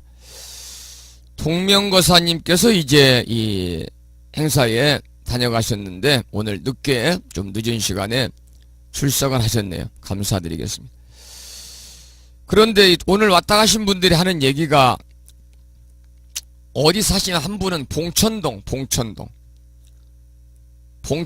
그러면 이 옛날에 제가 가보니까요 산 위로 언덕 위로 막 올라가는 서울에서는 뭐라고 그래요 그렇게 이제 부유층들이 살지 않는 곳이 봉천동이었습니다만 이제 이 보살님 사시는 곳은 그 이 언덕 위에가 아니라 봉천동 평지랍니다. 그래서 역세권 지역에 있고 서울대학교 바로 그 이 캠퍼스 근처라고 그러는데 그런 말씀을 하세요. 지금 이제 재개발 직전입니다. 그래서 그 엄청난 그 재개발 단지에 많은 사람들이 다 동의를 했는데 딱 3사람 때문에 재개발이 안 됩니다. 가장 돈을 많이 갖고 있는 이 부처님 당시로 말하는 장자고 지금으로 말하면 갑부지요. 갑부. 그런데 재개발되는 그 땅을 평당 4천만원씩 달라고 그래가지고 아주 조합하고 협의가 안 끝나서 아직 보상을 받지 못했습니다. 그러니까 봉천동 땅이 평당 4천만원을 갈진데 서울에 안산 있는 땅은 중심가가 얼마나 비싸겠냐고요. 거기 안산 땅이 지금 3,000평이 있는데 그 대화방에 지금 보현신 법우님 들어오셨습니다만 허송님도 들어오시고 길상아 법우님 들어오시고 창법거사님 함께하고 계시는데 혹시 창법거사님 안산 땅 필요하시면 제가 한 1,000평 드릴까요? 필요하신 말씀하세요. 안산 땅에 3,000평이 있어서 필요하시면 좀 뭐 나누지요. 뭐 중이 땅 많이 가지고 있어 뭐 하겠습니까? 이렇게 말씀을 드리니까 어느 분이 하는 얘기가 스님 안산 땅 3,000평이 있으면 그게 평당 1,000만원씩이라고 그래도 이게 대단한 금액인데 왜 불산 안 하시고 돈 뒀다가 죽으면 가지고 가려고 그럽니까? 성종스님 수의 한번 해드려야 되겠습니다. 호주머니 한 40개 달려가지고 그러시대. 제가 이제 안산에 땅이 있으면 진즉 회양했지요. 부처님 전에 회양하고 우리 법부님들께 회양하고 안산 땅 3,000명 있으면 이번 십성계 수계법회를 그 정도밖에 안 했겠습니까? 더 알차게 했겠죠? 무슨 말씀이냐면 안산 땅은 안산 땅인데 안산에 사놓은 땅이 아니라 사지하는 땅이다 그 말이지. 안산 땅. 그때 샀어야 되는데 그때. 그래서 안산 땅입니다. 그런데 모두가 다 조겨놓은 계공인데요. 모두가 다 본래 공인 것인데 내 땅 이 땅이 없겠어요.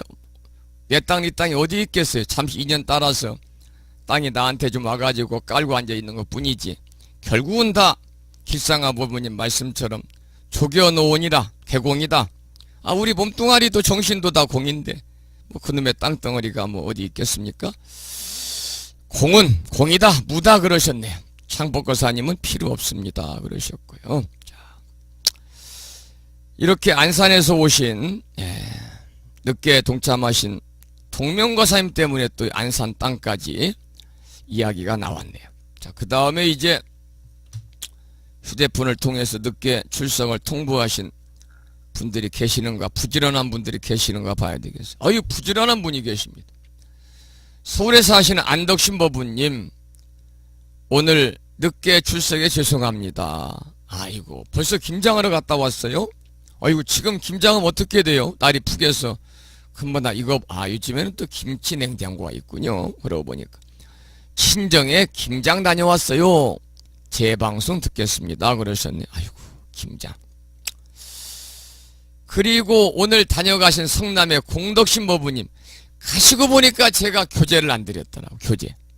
제가 이제 지금 하고 있는 반야생 교재는 다음 시간이면 끝나버리니까요. 제가 이번 주 내로 공덕신보살님 성남 자택으로 이제 다음에 공부할 교재 천수경을 제가 등기로 보내드리도록 조만간에 그렇게 하겠습니다. 공덕신법부님께서 또 집에 돌아가셔서 들어가셔서 벌써 이제 스마트폰을 통해서 함께하고 계신다는 그런 말씀을 주셨습니다. 강의실에 접속하신 보현신법부님, 길상아법부님, 또 허송님께도 반가운 인사를 드리면서 잠시 쉬어가겠습니다.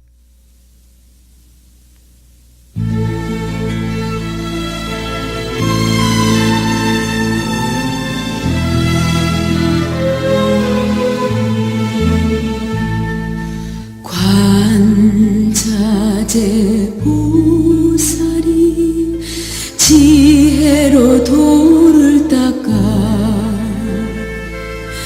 물질허공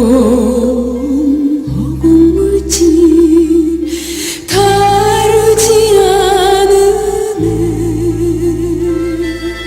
물질 느낌 따지는 것 저지름과 버릇 다섯 가지 고난에서 스스로 벗는다 중생들의 오는 부처님의 밝은 빛 지혜란 중생들의 그릇된 생각이다 살이 자요 모든 것 없어진 참마음에 생겨나고 없어지고 늘고 줌도 없다네 빈 마음속 가운데는 12가지 인연법중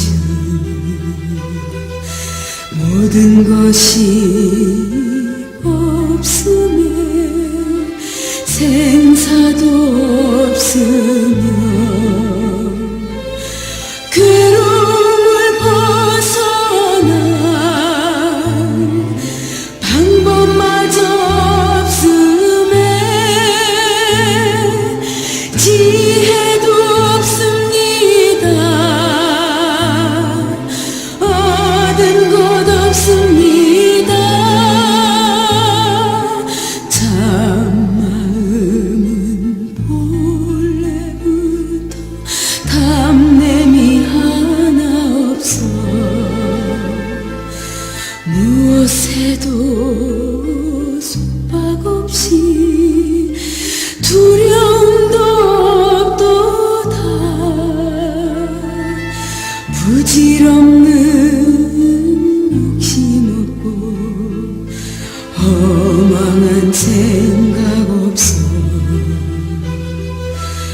편안한 생 있을 뿐 기쁨만 있을 뿐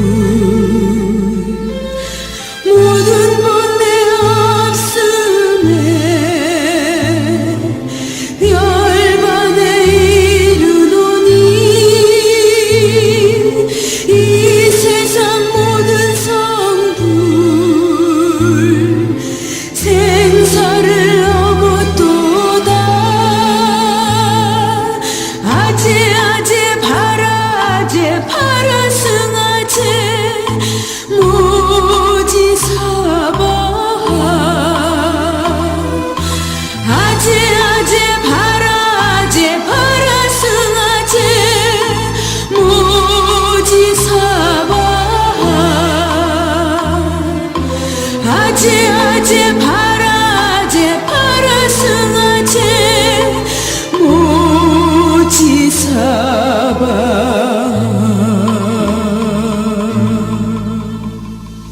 구하나라는 제가 물자의 찬불과 반야심경을 함께 들었습니다. 9시 38분입니다.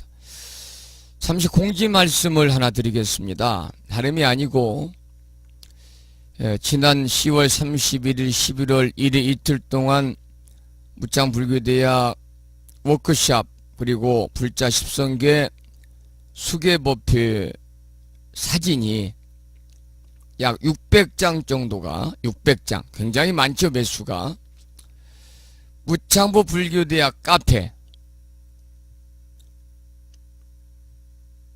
대학 행사 사진 게시물에 올려져 있습니다. 거기에 보면은 단체 사진도 올려져 있고요. 그리고 워크숍과 십성계 수계법회 전체 개인별 사진이 굉장히 많이 올라져 있습니다. 아마 그날 동참하신 분들은 한 분도 빠짐없이 사진이 거의 올려져 있을 것입니다. 이 사진을 한 분 한 분 제가 전부 다 보내드리면 좋은데 휴대폰으로 전부 다 보내드리기는 좀 무리입니다. 그래서 무창보 불교대학 카페에 대학 행사 사진 게시물에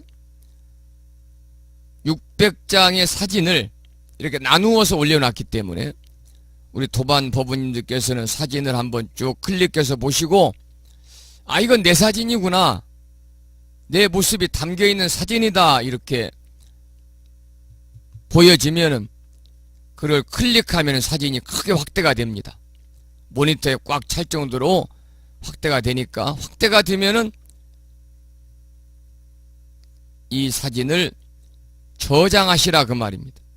이 사진을 다시 본인의 컴퓨터에 폴더를 만들어서 저장을 하셨다가 저장된 사진을 다시 스마트폰 휴대폰으로 옮겨서 사용을 해도 가능하고 저장해서 보셔도 되겠다 이런 말씀을 드리겠습니다. 일일이 제가 보내드리지 못함을 송구스럽게 생각을 합니다. 그리고 또 한 가지 이 사진 얘기를 했습니다마는 개인 정보잖아요. 개인 정보. 개인의 얼굴이 올려져 있는 사진.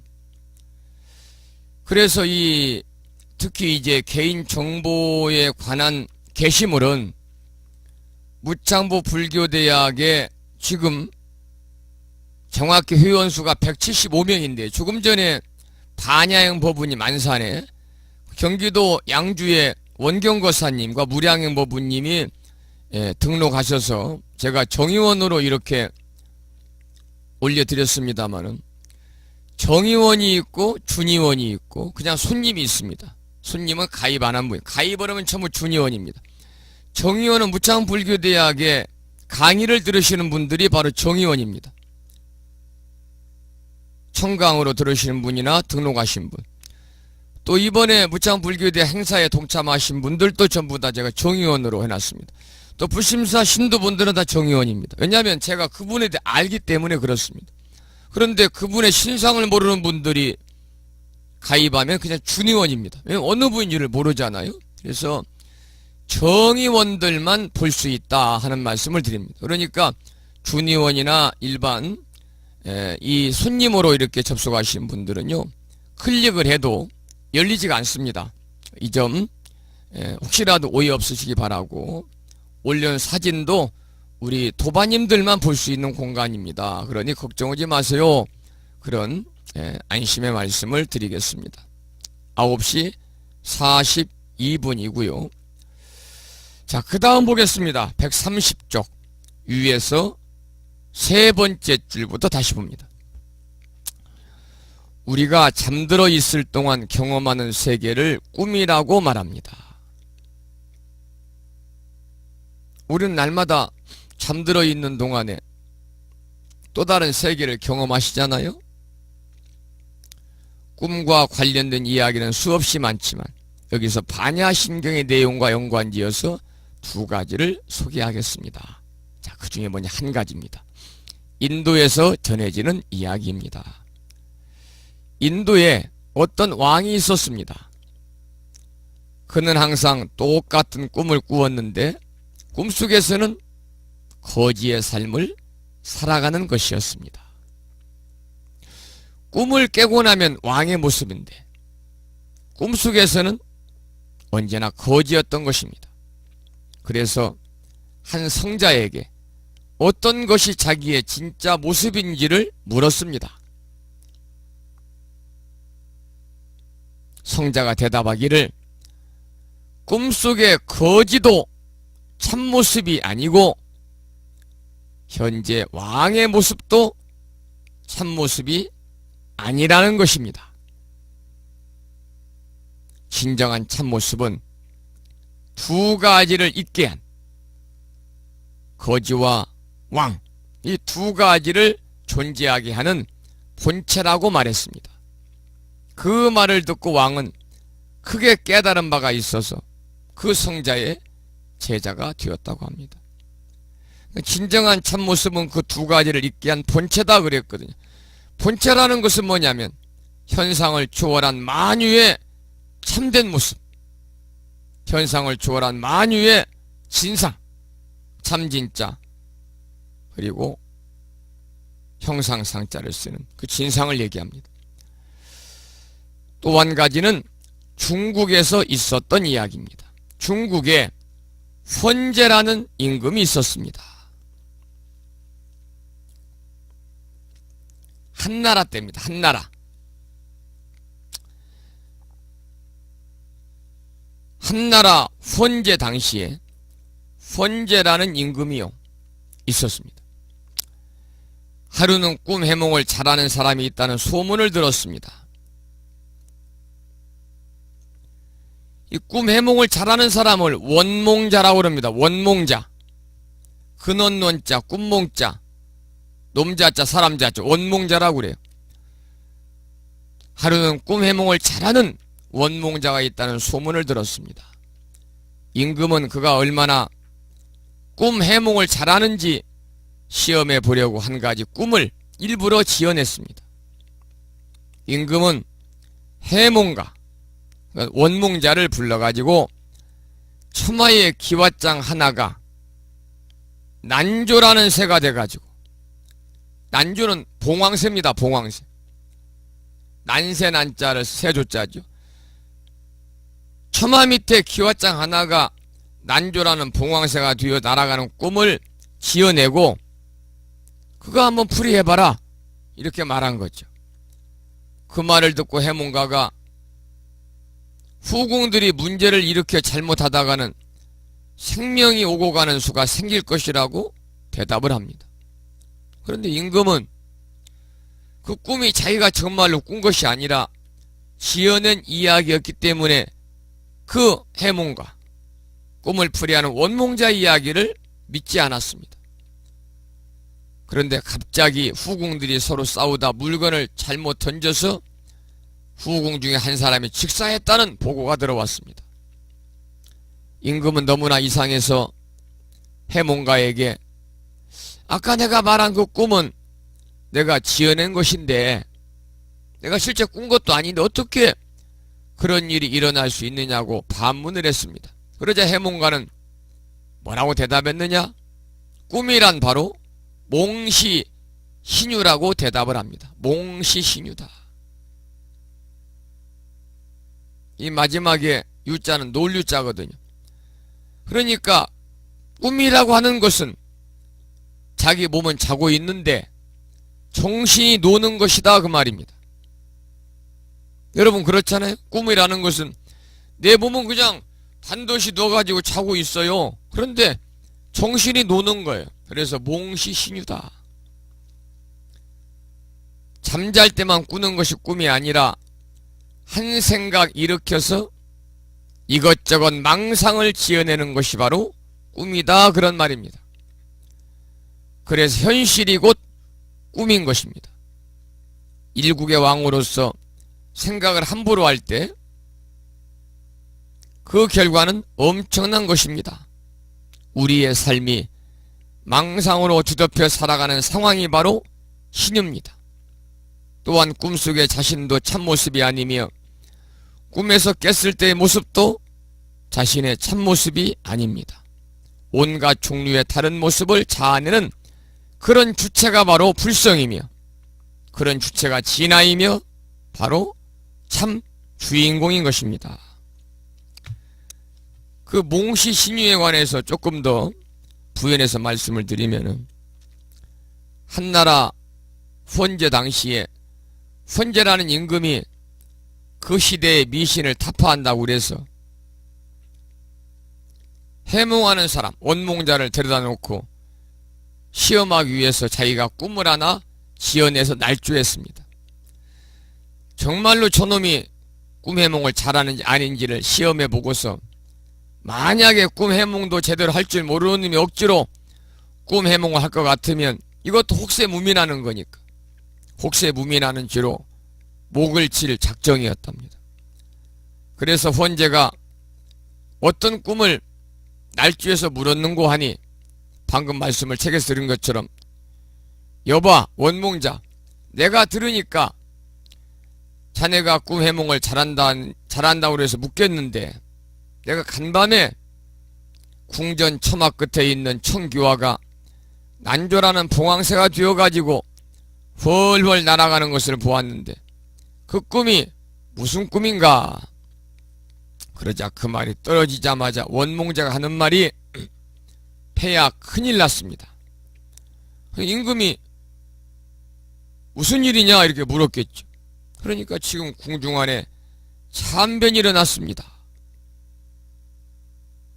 하고서 헌제의 꿈을 해몽하여 대답하는데 그 말이 떨어지자마자 기다렸다는 듯이 문 밖에서 폐하 아뢰옵니다. 지금 궁중에서 두 사람이 싸우다 한 사람이 죽었습니다 하고 대답을 하니까 참 기가 막힌 일이거든요. 정확히 맞췄단 말이죠. 자기는 일부러 꿈을 만들어 가지고 꿈꿨다고 해서 꿈을 해몽하는 원몽자를 시험해 보려고 한 것인데 어떻게 그렇게 지어내서 날조한 꿈이 잘 맞느냐 이겁니다. 그래서 다시 헌제가 하는 말이 참으로 네가 해몽을 잘한다고 그래서 내가 한번 너를 시험해 보기 위해서 내가 다만 생각으로 꿈을 지어내서 날조한 것인데 어떻게 해서 그렇게 꿈이 잘 맞느냐 그러니까 그 꿈 해몽자인 원몽자가 대답하기를 폐야 몽시신유입니다 그래요. 바로 여기서 나온 말이 몽시신유입니다. 꿈이라는 것이 바로 정신이 노는 것이 꿈이지 꿈만이 꿈이 아니다 이겁니다. 우리는 대낮에도 꿈을 꾸고 사는 거예요. 폐하가 한 생각을 일으킬 때마다 꿈이다 이거지요. 그러니까 우리가 한 생각 일어나면 꿈이 있고 꿈이 있으면 이 우주가 일어나는 것입니다. 그러면 과연 이 우주의 주체성은 무엇이냐? 우주의 주체성은 곧 우리의 한 생각이다 그 말입니다. 만일 우리가 한 생각이 없다고 할 것 같으면은 여러분이나 저나 이 몸뚱이가 뭐가 되겠습니까? 송장입니다. 송장. 그리고 우리가 한 생각이 없다고 할 것 같으면은 이 우주는 공각입니다. 그렇기 때문에 그러한 핵심만 안다면 한 생각이 일어나는 지엽적인 문제는 우리가 이야기할 필요도 없다 그 말이죠. 그래서 부처님께서는 평생 하셨다는 설법이라는 것이, 즉 육령고용을 통해서 우주관 인생관을 타파하셨다는 것이 무엇이냐면 결국은 37일 동안 이야기한 바로 화엄학의 도리다 그래요. 화엄경의 도리, 바로 사법계의 도리를 밝힌 것이죠. 사법계라는 것은 먼저 이법계라고 하는 공적인 면을 가지고 이야기할 수가 있습니다. 이것은 이제 이사무예 법계라든지 사사무예 법계를 이야기합니다만, 다음에 시간이 좀 있을 때 또 구체적으로 한번 보도록 그렇게 하겠습니다. 오늘 이 시간은 몽시 신유에 관한 이야기를 교재에 나와 있어서 조금 부연해서 설명을 해드렸습니다. 그러니까 몽시 신유다. 꿈이라고 하는 것은 몸은 잠자고 있는데 정신이 노는 것이다.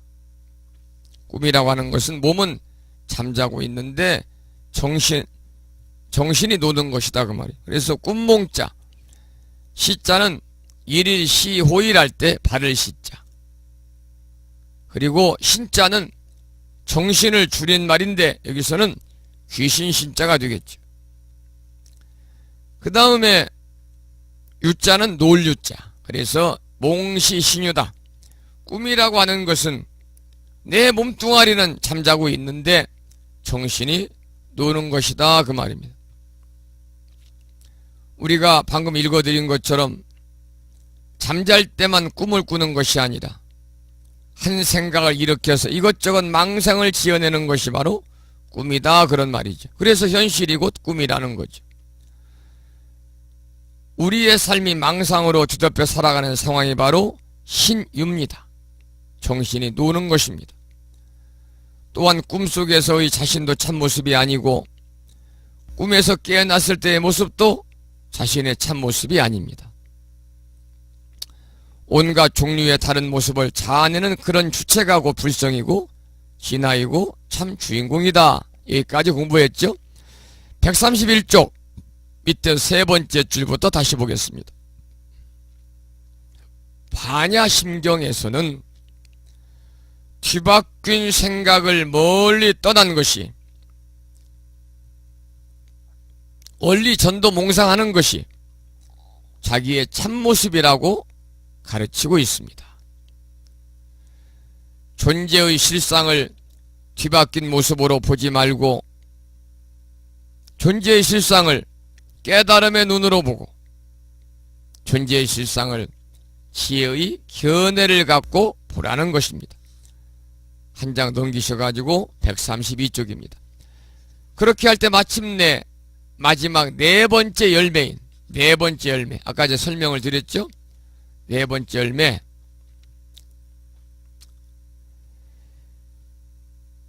네 번째 열매인 구경열반의 값진 열매를 얻게 된다고 그랬습니다. 구경열반이라는 것은 뭐냐? 보살이 지혜의 완성으로 얻게 되는 종착점입니다. 다시 말해서 최상의 경지를 말하죠. 구경열반에서 열반은 버머르는 니르바나, 불어서 끄다, 입으로 휙 불어서 끄다, 이런 의미가 있죠. 원래의 뜻은. 그래서 이것을 가리켜 우리는 정멸이다. 고유할 적자 멸할 명자, 그칠 지자 멸할 명자, 지멸이다. 고유할 적자 그리고 정자, 고유할 정자를 써서 적정이다 이렇게 표현하는데, 우리 인간의 고통의 원인이 되는 온갖 탐진치 삼독과 번뇌 망상을 불을 끄듯이 완전히 소멸한 상태를 구경열반이다 이렇게 말합니다. 열반입니다. 그래서 열반은 우리의 의식을 가리고 있던 일체의 번뇌나 망상이 완전히 거쳐가지고 고요하고 안온함이 저절로 우러나오는 상태가 열반이고요. 다시 말씀을 드리면 우리의 몸과 마음이 완전히 자유의 상태를 누리는 경지가 열반입니다. 우리가 구경열반 그러면 곧 지혜가 완성된 자리다. 반야심경이 추구한 궁극적인 즐거움의 상태가 바로 구경열반이라는 겁니다. 지혜의 완성으로서 보살이 얻게 되는 경지를 밝힌 이 대목을 다시 한번 정리해 보겠습니다. 132쪽 밑에서 6번째 줄입니다. 보살은 지혜의 완성으로 마음에 걸림이 없고 마음에 아무 걸림이 없기 때문에 두려움이 없고 두려움이 없기 때문에 원리전도몽상하야 두 바뀐 삶을 떠나서 마침내 구경열반, 열반을 얻는다는 것입니다. 우리는 꿈속에서 도둑이 쫓아온다고 이리 도망치고 저리 쫓기면서 식은땀을 흘립니다.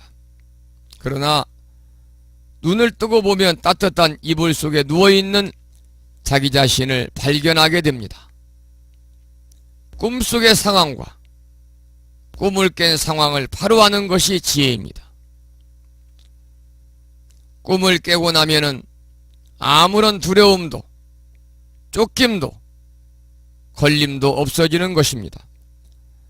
상처투성이에 뒤바뀐 꿈속에서 깨어나면 우리의 몸과 마음은 아무런 장애도 받지 않아서 마음이 편안해집니다. 꿈을 깨고 지혜의 눈을 뜨는 일만이 존재의 실상을 바로 볼 수 있는 것입니다. 자, 이제 9시가 돼서 오늘 수업은 여기까지 하겠습니다마는 오늘 공부한 내용이 양이 많지 않잖아요. 어디부터냐면 원문은 무지영무득이니까요. 불자 법요지 107쪽 위에서 두 번째 줄 끝에서 무지영무득부터 시작을 해서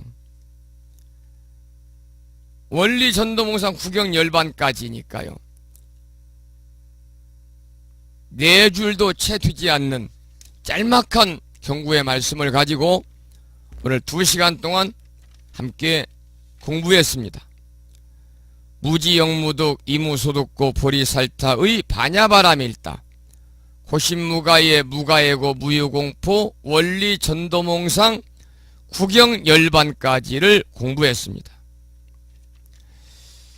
438자로 구성된 표준 한글 반야심경의 내용으로 읽어드리면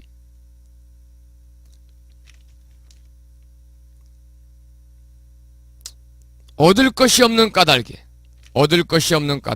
무지영무득이죠. 보살은 반야바람일다를 의지함으로 마음에 걸림이 없고 걸림이 없으므로 두려움이 없어서 뒤바뀐 헛된 생각을 멀리 떠나 완전한 열반에 들어가며 여기까지 5줄이 되겠습니다. 오늘 또 2시간 동안 함께 해주신 법우님들, 도바님들께 감사드리고 오늘 강의를 마치기 전에 반야심경을 원문으로 함께 들으시고 그리고 438자로 구성된 표준 한글 반야심경을 통해서 한번 들으시고 오늘 강의를 마치도록 하겠습니다. 먼저 반야심경 원문을 함께 들으시겠는데요. 이 시간은 대한민국 조계종에서 연부를 잘 하시는 스님이시죠.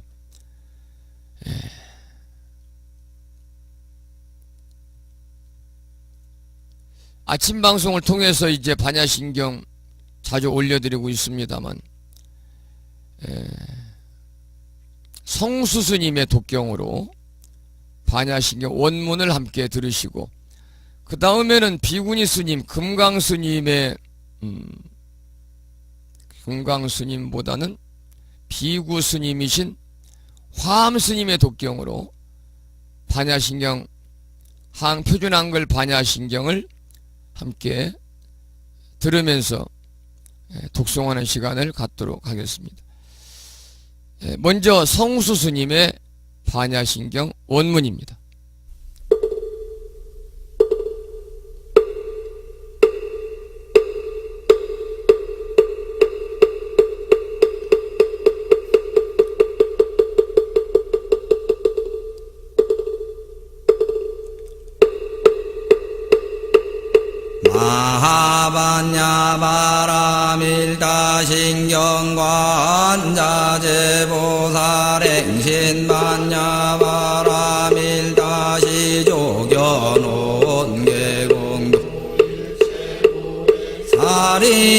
사리자색불이 공공불이 세색즉시 공공즉시 세수성행시 역부여시 사르이자 불멸불구부정부중불감시 고공중무생 무수상행식 무한이 비설신의 무한계내지 무의신계 무무명영 무무의명진내지 무노사 영무노사진 무고진멸도 무지영무도 살타의 반야바라밀다고이신 무가에 무가에 고무유공보원리전도 몽상구경열반삼세제불의 밀가고득 안욕따라 삼야삼보리고지반야바라밀다 시대신조 시대명조 시무상조 일체고진실불얼고설 반야바라밀다주 즉설주알라제아제바라 승아제모지사바 제아제바라 제바라 사바제 아제바라 제바라 승아제모지 사바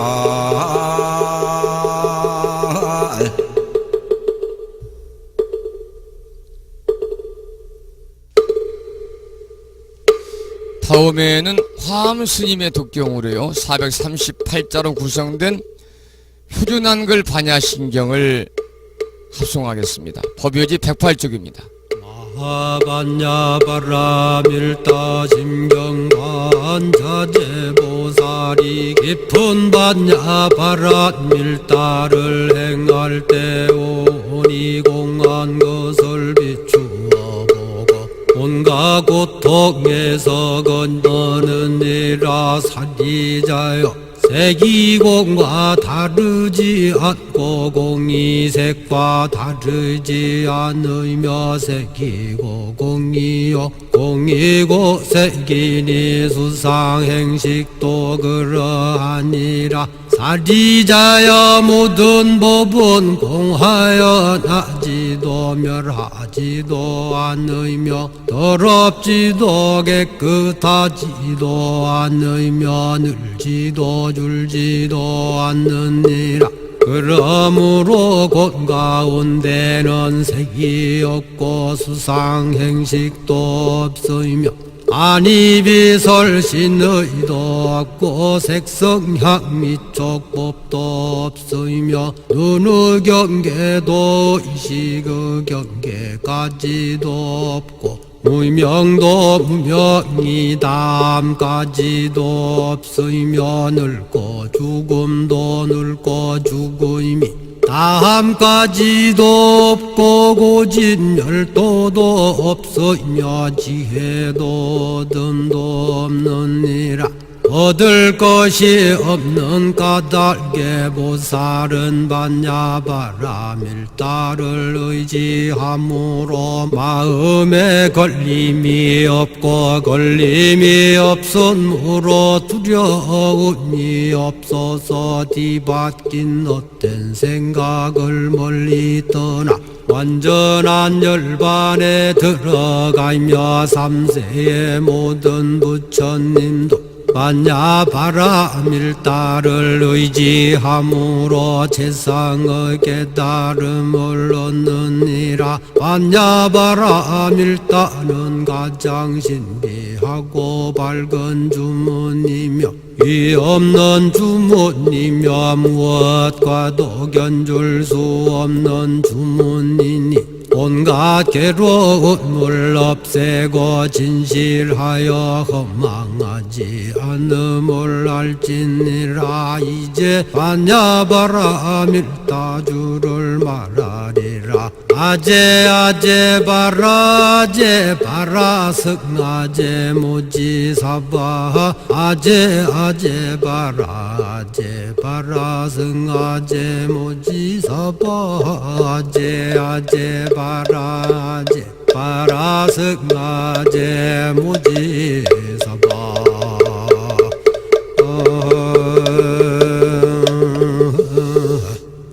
표준 한글 반야심경이었습니다. 다음에는 보살의 네 가지 충원인 사홍서원을 모시겠습니다. 불자 모묘집은 599쪽에 모셔져 있습니다.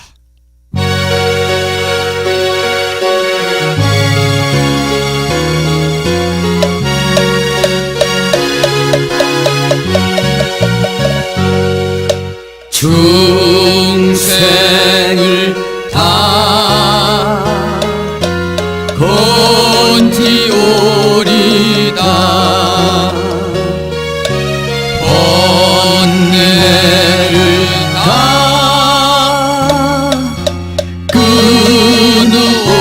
끊으오리다 법문을 다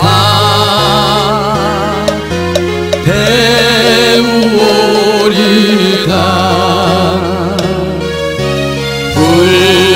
불도를 다 이루오리다. 보부 여러분, 붓다로 삽시다.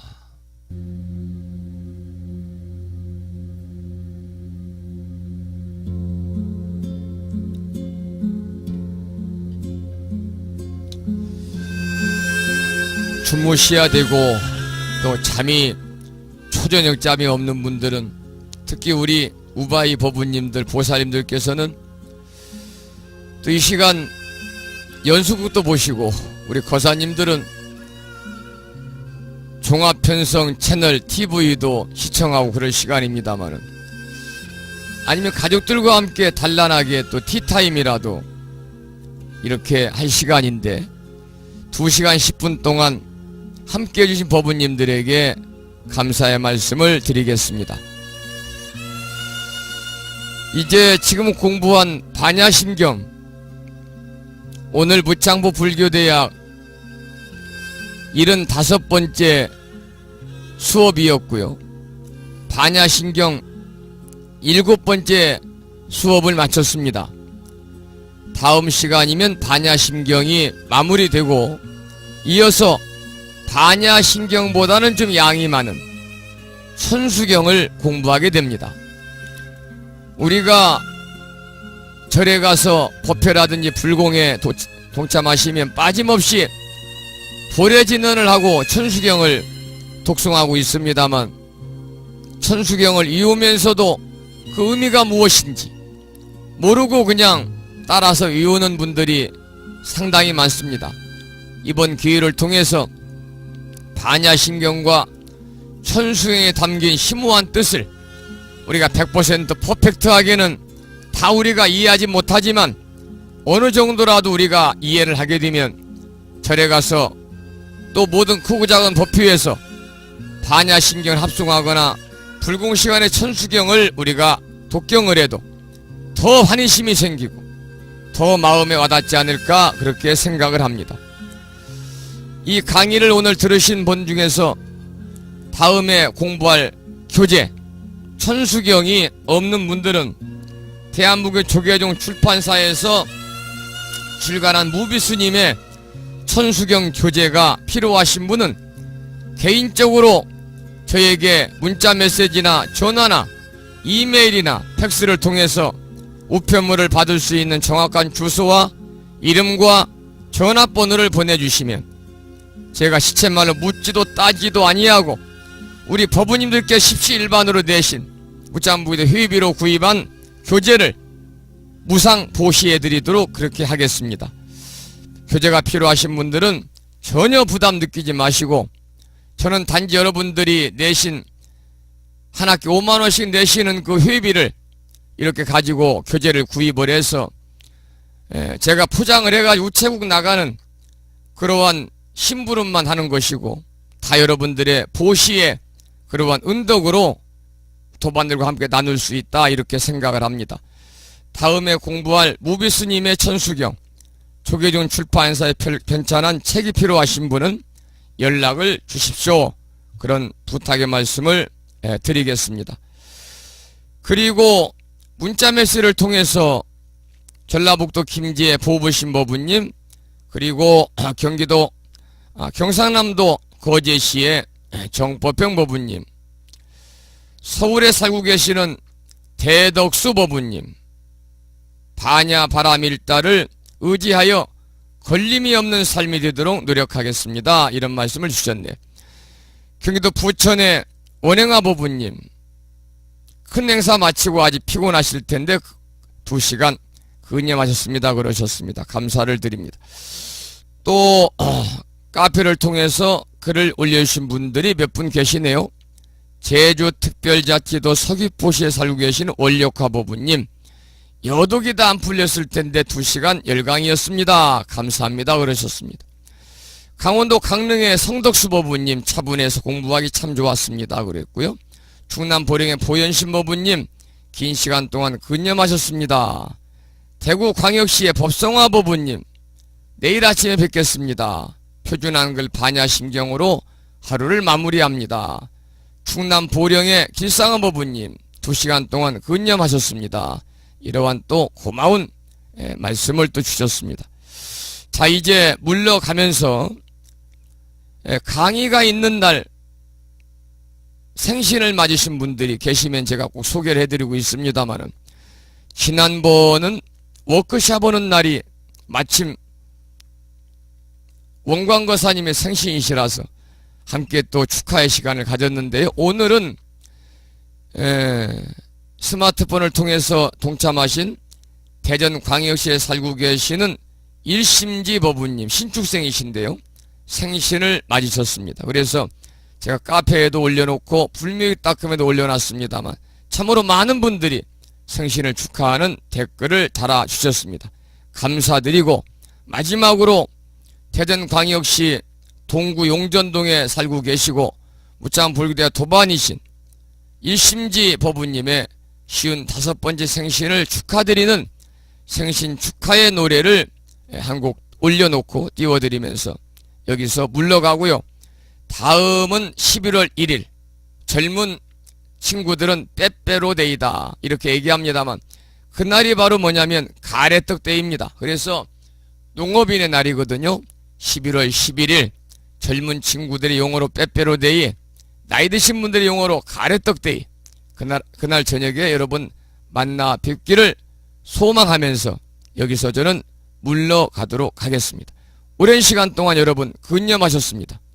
편안한 밤 되시고 행복감 꿈꾸시고 새로운 나날 맞으시기 바랍니다. 안녕히 계십시오.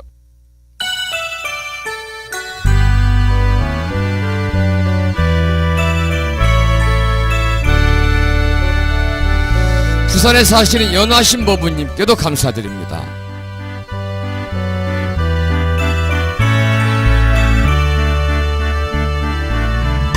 갓 피어 꽃잎처럼 황홀한 그대 꿈처럼 사랑처럼 곱게 피어나 오늘 여기 촛불 아래 축복을 드리네 영원토록 고운 마음 그대로 살아요 영원토록 아름다운 그대로 살아요 생일 축하합니다